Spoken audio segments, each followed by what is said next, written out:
첫 걸음을 내딛는다는 것은 참 대단한 일이죠. 많은 사람들은 첫 걸음을 내딛는 것을 주목합니다. 누가 거기 처음 갔냐? 누가 산에 처음 올라갔느냐? 그 일을 처음 한 사람은 누구냐? 처음에 참 관심이 많습니다. 우리 기독교 신앙도 마찬가지인 것 같아요. 과연 누가 한국에 첫 번째 선교사님으로 오셨을까? 여러 많은 분이 있지만 사실은 언더우드라는 이분이 공식적으로 언더우드 아펜젤러가 선교사로서 이 땅에 오신 분이라고 보통 이야기를 합니다. 알렌이라는 분이 사실 언더우드보다 1884년도 말에 먼저 들어오기는 합니다. 그런데 이제 알렌의 사역은 그 선교사라는 전체적인 그보다는 조금은 그 의료 쪽에 치중된 그런 부분이 있어서 최초의 선교사의 방문을 언더우드 아펜젤러로 보죠. 과연 언더우드는 어떠한 꿈을 가지고 한국에서 사역을 했을까요? 1885년 이제 우리에게 익숙한 그런 단어가 되었는데요.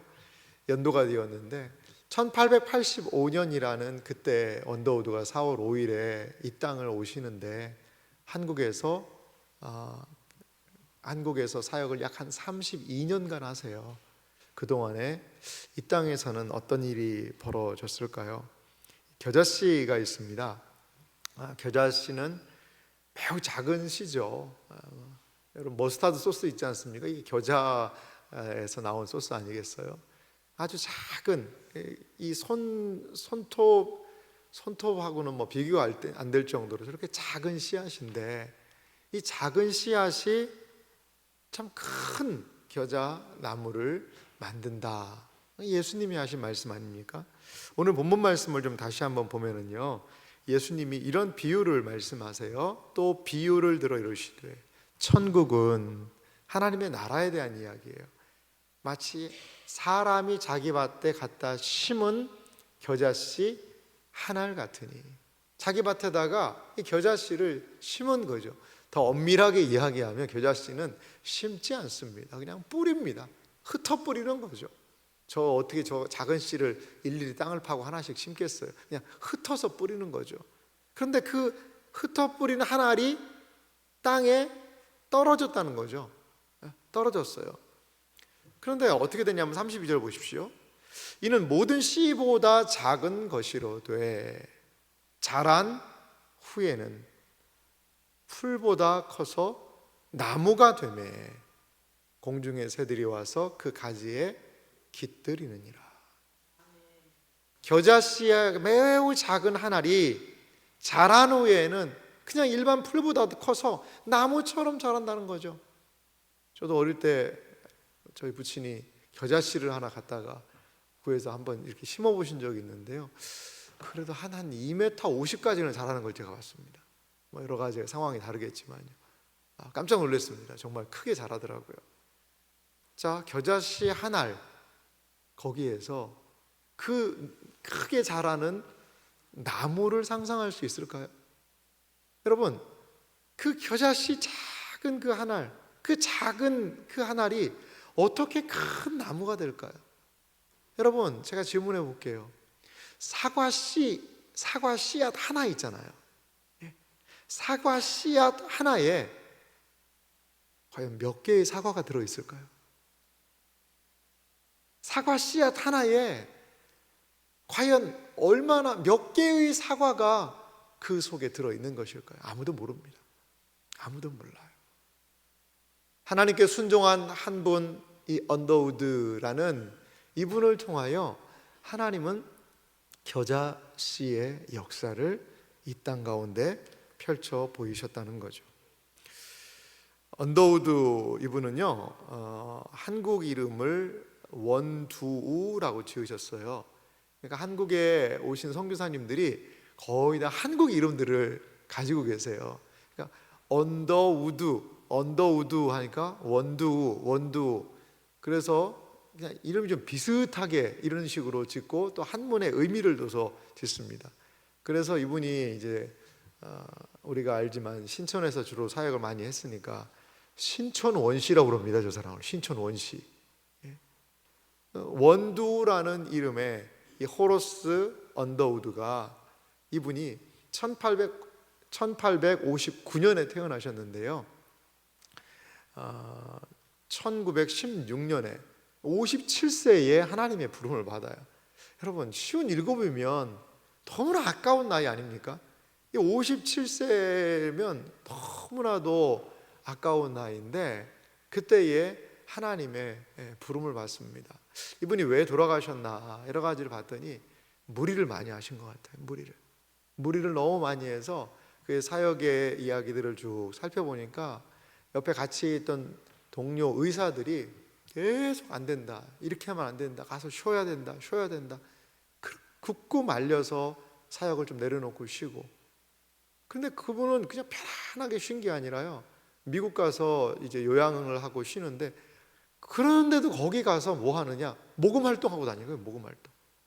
그 몸이 조금 나았다 싶으면 교회라든지 선교 단체에 가서 모금 활동하시고, 그래서 안식년 기간에 모금해 가지고 또 한국 들어오시고, 이런 사역을 감당하셨던 분이 바로 이 언더우드 선교사님입니다.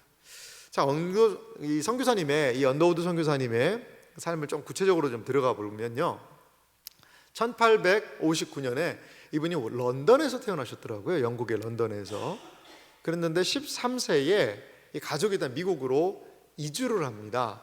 이주를 하고 뉴욕 대학에서 뉴욕 대학을 졸업하고 신학을 공부합니다. 그리고 1883년 11월에 장로교 목사로 이분이 안수를 받아요. 안수를 받습니다. 그리고 1884년도에 조선 선교를 위해 출발을 합니다. 출발을 하는데 우리 조선에 어떤 일이 있냐, 갑신정변이라는 큰 난이 일어납니다. 이 개화파와 여러 가지 사람들의 그런 난이 일어나지 않습니까? 그러니까 정세가 너무나 어려우니까 한국에 못 들어오고 일본에 이분들이 계세요. 그런데 이 언더우드 선교사님이 한국에 들어오게 된 계기가 있습니다. 매우 특별한 계기인데요, 그것은 바로 사진에 있는 분, 누군지 기억이 나세요? 이수정이라는 분 때문에, 이수정이라는 이분 때문에 사실 언더우드 선교사님이 한국에 오게 돼요. 원래 언더우드 선교사님은 어디로 가려고 그랬냐면요, 인도로 가려고 그랬어요. 인도 선교를 위해서 준비하고 갔으면 좋겠다, 이렇게 생각을 했었는데 1883년 12월 13일 미국에서 발간되었던 선교 잡지가 있습니다.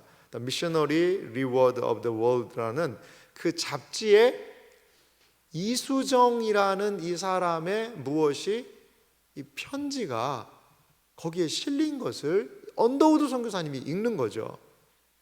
그 내용을 다 담지는 않았는데요, 그 내용을 간략하게 보면 이수정이 이러한 글을 쓰게 됩니다. 우리 조국의 수많은 사람들이 이방인처럼 진정한 하나님의 길로 가는 법을 모르고 살아갑니다. 그들은 그리스도의 구원의 은총을 받지 못하였습니다. 이 시대에 복음이 전파되지만 불행하게도 우리나라 조선에는 기독교의 복을 누리지 못하는 세계의 구석진 사각지대에 위치해 있습니다. 이수정 이분이 통신사로 일본에 갔지 않습니까?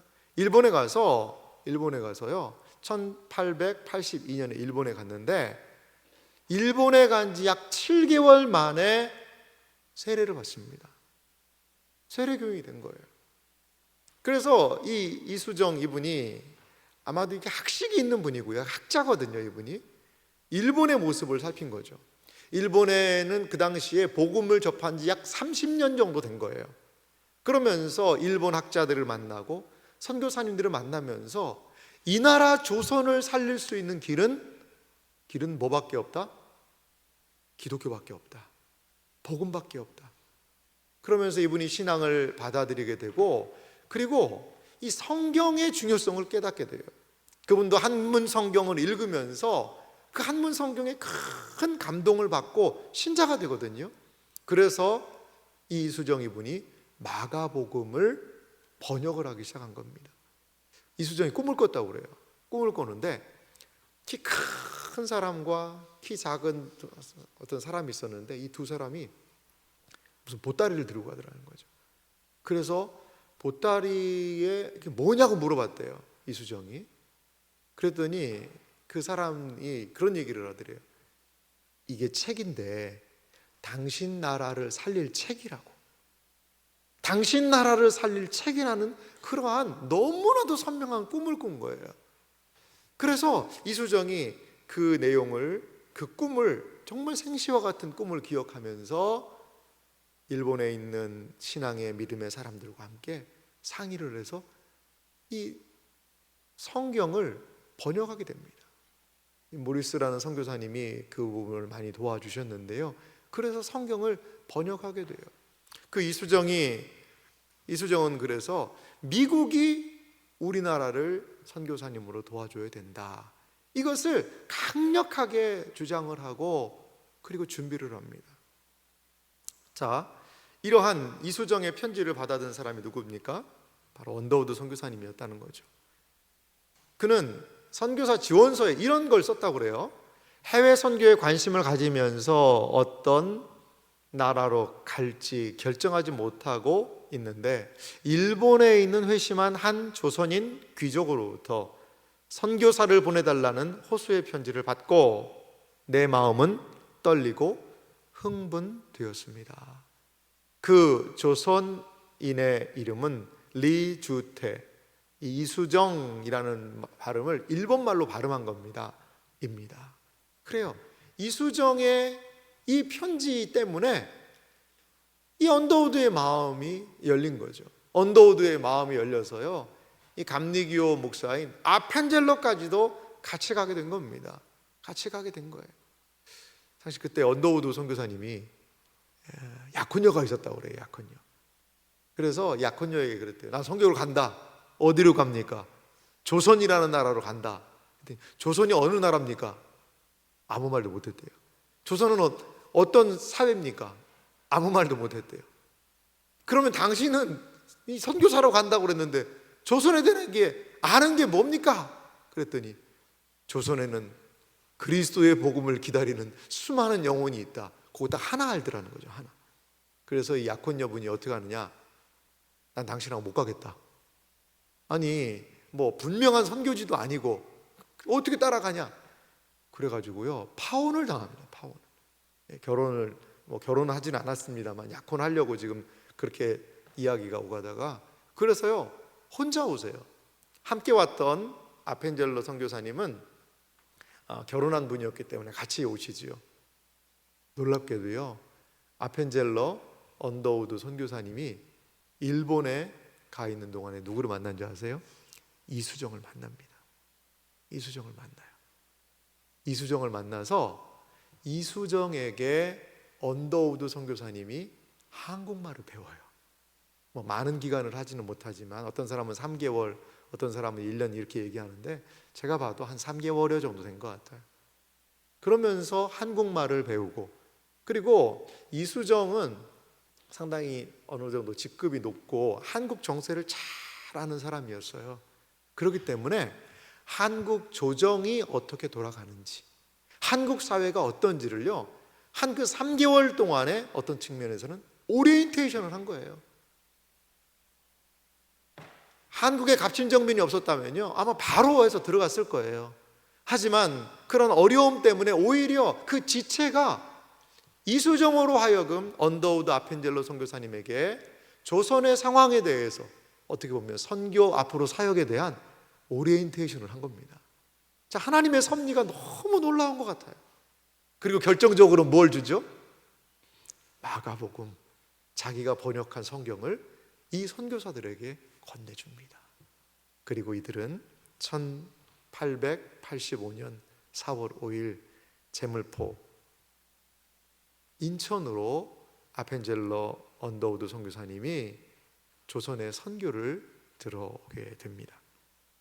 언더우드의 처음 사역을 좀 보면은요, 언더우드는 사실 목사님입니다. 목사님이기 때문에 뭐 의료적인 활동을 할 수가 없어요. 이 조선은 그때 공식적으로 복음을 못 전하게 했습니다. 하지만 무엇을 원했냐면 이 고종 황제가 의사는, 서양 의사는 좋다. 그리고 이제 와서 뭐 외국 사람들이 많이 오는데 이제 통역하는 사람, 이런 사람, 통역관, 역관이 좀 필요하다. 그리고 좀 가르칠 수 있는 선생, 이런 사람들은 좀 필요하다라고 제안을 뒀습니다. 그래서 어떻게 보면 그 부름에 거기에 딱 맞춤으로 언더우드 아펜젤러 이 선교사님이 들어온 것이죠. 이미 그때는 알렌이라는 선교사님이 중국에 있다가 1884년도에 한국에 언더우드 아펜젤러보다 좀 먼저 옵니다. 먼저 와서 이 정부의 제안을 받고 제중원이라는 병원을 이미 좀 막 시작하려는 그런 차였어요. 그래서 언더우드 선교사님이 오셔서 제중원에서 알렌과 함께 학생들을 가르칩니다. 영어, 화학, 물리. 우리 언더우드 선교사님은 이런 거도 잘했나 봐요. 그런 것들을 이제 가르치는 교사가 됩니다. 근데 그때 1884년도 갑신정변도 있었죠. 뭐 여러 전쟁통이고 난리니까요. 그때 당시 이 서울 한양이죠. 한성 안에는 약 14만 명이 살았다고 그래요. 성 밖에는 12만 명이 살았다고 그럽니다. 난리통에 부모가 죽고 하니까요, 고아들이 너무나도 많이 발생하는 거예요. 고아를요. 근데 아무도 관심을 두지 않는 거죠. 제중원에서 학생들을 가르치며 언더우드 선교사님은 고아들을 돌보기 시작합니다. 그리고 고아들을 위한 학교를 만들어요. 그리고 참 감동적인 이야기가 있던데, 김규식이라는 어린 아이를 정말 친아들처럼 이 고아 아이를 키웠는데, 나중에 이분이 어떤 분이 되냐면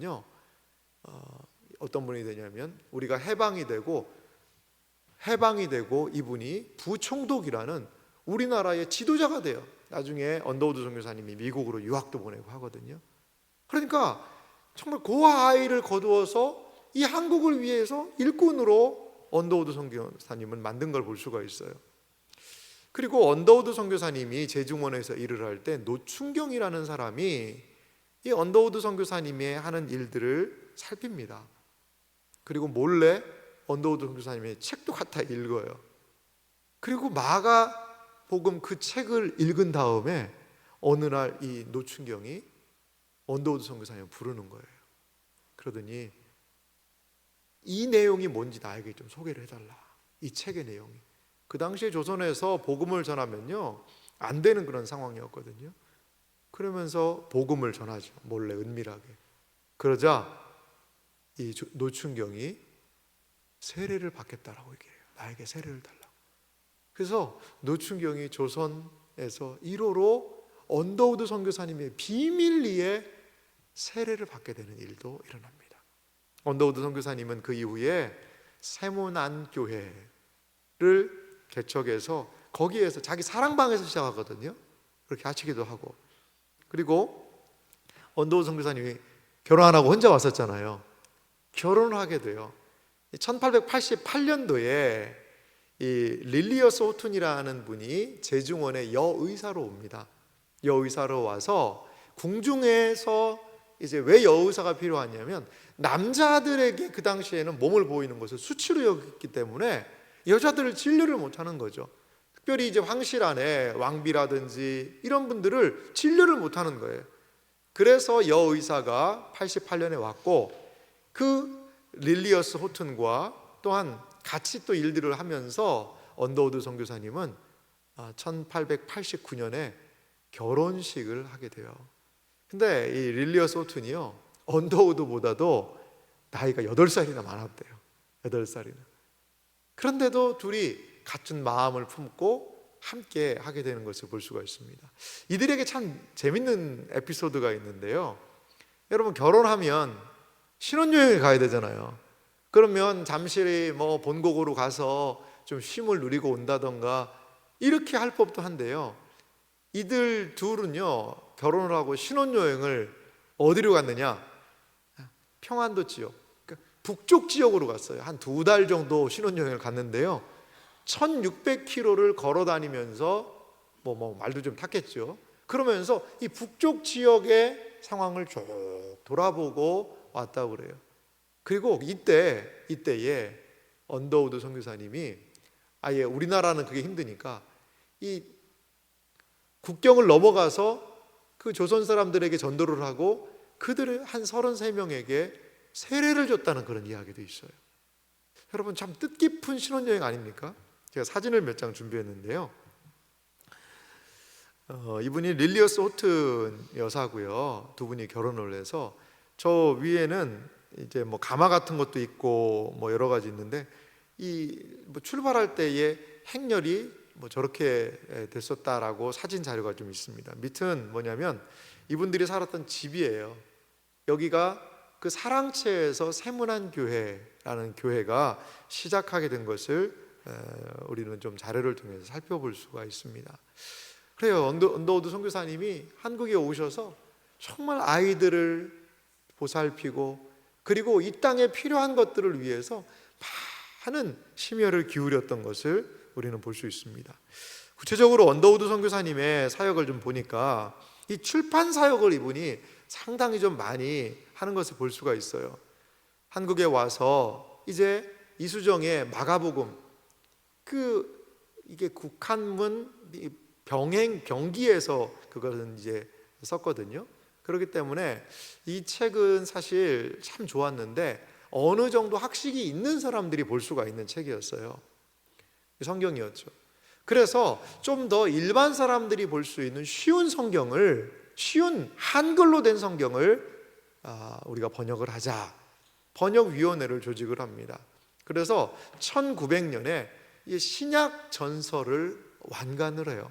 참 대단한 일 아닙니까? 그리고 한국에는 그 당시에 이 책을 인쇄할 데가 없어서요, 일본에 가서 인쇄를 합니다. 요코하마에 가서. 그리고 이분이요, 무슨 일을 했냐면요, 한영사전을 만들어요. 한영사전을. 그리고 한불사전도 자료들을 편집해서 만들어요. 그리고 한영 문법을 편찬을 합니다. 그러니까 쉽게 말하면 후배 선교사들이 왔을 때 한국어 공부할 수 있는 교재를 만들기 시작하는 거예요. 교재를.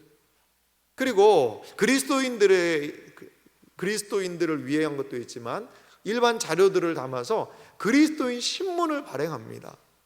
그리고 이 언더우드 선교사님이요, 수많은 찬송가를 번역을 하고 우리나라 최초로 오선 악보를 그려서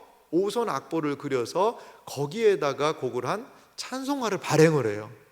이게 언더우드 선교사님이 한 일입니다. 여러분, 한 사람이 이 많은 일들을 합니다. 자, 그 다음 자료 사진을 한번 보시면요, 이게 찬양가라는 그 책을 만들어서 사람들에게 찬송을 알려주고, 그리고 그리스도인 신문을 발간을 하고, 저 위에 보면 번역위원들입니다. 이 쪽복음을 이렇게 해서 한글로, 그러니까 번역위원들하고 어떤 단어를 쓰는 것이 좋을지, 무엇을 해야 될지 그거를 계속 논의하면서 이 성경을 번역을 한 겁니다. 번역을. 그런데 놀라운 사실은요, 이 요코하마에 가서, 사실 일본이니까 활자가 무슨 활자를 쓰겠어요. 거기는 다 가타카나, 히라가나 이런 걸 쓴단 말이에요. 그러니까 직접 그 활자를 만드는 걸요, 하나하나 일일이 다 이 선교사님이요, 감독을 하고 다 상황을 살펴서, 그래서 일본에서 찍는 거예요. 그 성경책을, 그 쪽복음을. 그래서 그 당시에 이 한글, 그 당시 뭐 예전인 한 130여 년 전에 무슨 책이 그렇게 많았겠어요. 그러니까 읽을 거리가 없으니까 이 사람들에게 그 성경을요 막 나눠주는 거죠. 값싸게, 얼마 안 주면 이 성경을 구할 수 있으니까요. 그래서 후대의 학자들이 그런 얘기를 해요. 이 조선이라는 사회에 한글이 보급된 결정적인 건 성경 때문이다. 한글이 보급된 거는 성경 때문이라는 거예요. 최남선이라는 그 시인이 있지 않습니까? 그 사람이 6세에 한글을 깨쳤대요. 근데 뭐 가지고 한글을 깨쳤냐? 성경 읽어가지고 한글을 깨쳤대요. 성경 읽어가지고. 그러니까 그 당시에는 그 한글을 언문이라고 그래가지고 잘 취급을 안 하고, 그렇게 대중적으로 많은 사람들에게 보편적으로 한글이 알려지지가 않았던 것 같아요. 그런데 성경을 찍어서요 막 보급하는 거죠. 권서인이라고 그래요. 성경을 이렇게 나눠주고 다니는 사람들이 있었어요. 전도하러 다니는 이런 사람들이 성경을 알려주고 하니까 이 성경의 보급과 함께 한글의 이 문맹률이 뚝 떨어지는데 결정적인 기여까지 합니다. 예수교 서회, 지금 대한기독서회라고 일컬어지는 그러한 출판을 할 수 있는 출판사도 이 선교사님이 해서 수많은 책들을 거기에서 발간해내는 것을 볼 수 있습니다. 그래요. 언더우드 선교사님은 알았대요. 한국 사람들이 너무 똑똑하다는 거예요. 이 사람들에게 바른 진리를 알려주고 바르게 깨우쳐만 주면 이 사람들은 세계로 나가서 할 일들을 감당할 수 있을 것이다 라고 그는 생각했다는 거죠. 언더우드의 사역을 또 보면은요, 이분은요 학교를 세우는 사역들을 많이 합니다. 맥락을 같이 하고 있죠. 이 한국 사람들을 깨우치게 되면 이 한국 사람들은 이제 이 세상을 위해서 기여할 수 있는 그런 민족이 될 수 있을 텐데 라는 생각으로 그런 학교를 세워요. 원두 학당을 세우는데 구세학당, 세상을 구하는 학당, 나중에 이제 경신학교를 거쳐서 이런 경신학교를 세우고, 그리고 경신학교 안에 1915년에 경신학교 대학부를 설립을 합니다. 이 언더우드의 꿈은 뭐냐? 고등교육을 할 수 있는 뭐 중고등학교도 괜찮지만 더 높은 고등교육을 할 수 있는 이 대학교가 필요하다는 거죠. 언더우드가 서울에다가 한양에다가 대학을 설립하자라고 했을 때 반대하는 사람들이 있었습니다. 언더우드에 의해서, 그리고 선교사님들에 의해서 평양에 숭실대학교를 세웠거든요. 숭실대학교를.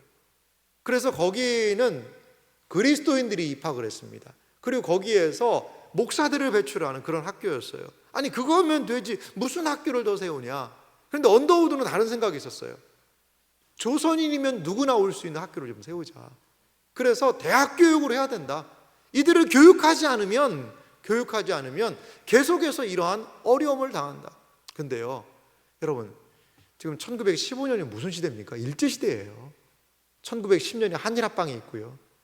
일제시대 때 조선 사람들 모여서 교육시키겠다고 그러는데 일본이 호락호락 뭐를 잘 도와주겠습니까?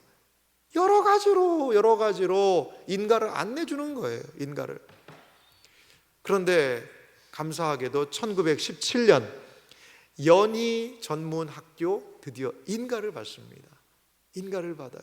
그래서 이 학교가요 민족 교육을 하고, 여기에 우리가 아는 지도자들이, 우리나라의 많은 분들이 이 학교를 통하여서 일제시대 때에도 학문을 배우고, 그리고 민족의식을 고취하는, 어떻게 보면 이 일제시대 때 우리나라의 지성인들을 키우는 거의 보로와 같은 역할을 합니다. 보로와 같은 역할을 해요. 그런데 1917년은 어떤 해인지 아세요? 언더우드가 죽은 다음 해예요. 언더우드는 모든 기반을 다 만들어 놨어요. 그런데 인가가 안 떨어지는 거죠. 그런데 언더우드를 도왔던 에비슨 선교사님이 그 언더우드가 꿈꿨던 그 큰 이상들을 감당해내는 것을 볼 수 있어요. 언더우드가 이제 인가를 받고 여러 가지를 해야 되는데 땅이 없는 거죠. 그래서 여러분 땅값이 얼마나 비싸요. 그 좋은 땅을 좀 봐뒀는데 그 땅을 살 돈이 없는 거죠. 그런데 놀라운 건요, 언더우드 형이 존 언더우드라는 분이 있는데 그 문구류 같은 것들을 취급을 하다가 뭘 하나 개발을 했어요. 뭘 개발했냐면 타자기를 개발을 한 거예요. 그래서 이분이 돈을 엄청나게 법니다. 엄청나게. 그래서 이 언더우드의 형님이 그 학교를 매입하고 교사를 지을 수 있는 비용을 대줘요. 물론 이 형님만 한 건 아닙니다만, 그래서 지금 어느 땅을 산 거냐면 그 신촌에 있는 그 땅을 이분이 매입을 해서 구입을 하게 된 겁니다. 이렇게 참 하나님의 도움의 역사, 수많은 분들의 도움의 역사가 있었기 때문에 그 일들이 가능했지 않았을까요? 언더우드 선교사님이 그 다음 한번 사진을 한번 보실래요? 이게 이제 숭의학교의 모습이고요. 그리고 이 언더우드 선교사님이 고아들을 위해서 만든 학당이에요. 그리고 어려운 사람들을 많이 돕습니다. 근데 저 때 언더우드 선교사님한테 교육받은 사람 중에 누가 있냐면요, 이승만도 있어요. 이승만. 나중에 누가 되죠? 이 우리나라의 일대 초대 대통령이 되지 않습니까? 이런 분들을 계속해서 길러냈다는 거죠. 언더우드 선교사님의 이 후손들이 하는 이야기가 있더라고요. 한번 좀 들어봤는데 그런 이야기를 해요. 자기 할아버지가 그렇게 얘기했다는 거예요. 이 나라 조선 사람들은 너무나도 똑똑하고 부지런하다. 그래서 이들에게 의술을 가르치고 이들을 교육하고 그리고 이들에게 이들의 신앙을 주면 그 신앙을 가지고 이들은 이 나라가 부흥해서 일어날 거고 그리고 그것을 많은 사람들에게 전해줄 수 있는 나라가 될 거다. 가르치기만 하면 된다. 가르쳐야 된다. 그러면 이 사람들은, 이 나라 사람들은 분명히 그렇게 이런 것들을 위해서, 인류를 위해서 기여할 수 있는 나라가 될 거다. 그거를 가지고 정말 자신의 목숨을요 불태운 겁니다. 어떻게 보면 불태운 거예요. 계속해서 몸이 안 좋기 때문에, 몸이 건강이 계속 안 좋아졌기 때문에 이분이요 그냥 강제적인 휴가를 보내야 돼요. 강제적인 안식년을 보냈어요.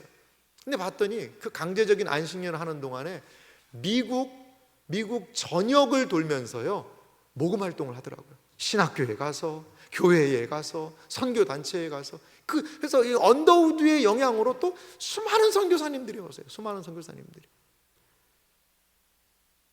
여러분, 1885년에 우리나라에 이 복음의 문을 열고 온 이 언더우드 선교사님, 한 30년 동안에 어떠한 사역의 변화가 일어났을까요?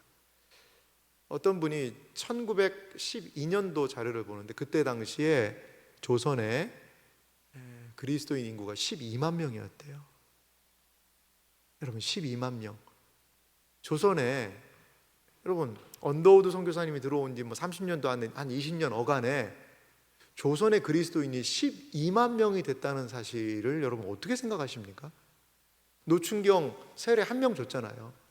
물론 그 로스 선교사님을 통하여 약간의 함경도 북쪽에는 복음을 받아들인 그런 부분들이 보여요. 그런데요, 이 조선 땅에 12만 명이나 되는 많은 사람들이 불과 그 짧은 기간 동안에 그리스도인이 됐다는 거죠. 어떤 한학자 그런 얘기를 하더라고요. 초대교회에 복음의 역사가 있었잖아요. 초대교회 복음의 역사가 사도행전에 막 복음이 팽창하는 역사가 있잖아요. 한국은 초대교회에 일어났던 복음의 확장보다 더 빨랐다, 이렇게 보는 사람도 있어요. 그 30년 동안에 12만 명이나 되는 사람이 주님 안으로 돌아온다면요, 여러분 1년에 몇 명씩입니까? 그리고 아예 주님을 알지 못하던 미전도 종족 가운데 하나님은 그러한 역사를 행하시는 거죠. 언더우드 선교사님의 기도가 있어요. 기도가 있는데 기도문을 다 가져오지는 않았습니다. 그런데 이게 핵심이에요. 오 주여. 이 기도는 언제냐면 언더우드 선교사님이 1885년 4월 5일 그날이요 부활주일이었대요. 부활주일에 이 조선 땅에 왔을 때 그 심경을 남긴 기도문입니다. 오 주여, 지금은 아무것도 보이지 않습니다. 주님, 메마르고 가난한 땅, 나무 한 그루 시원하게 자라 오르지 못하고 있는 땅에 저희를 옮겨와 심으셨습니다.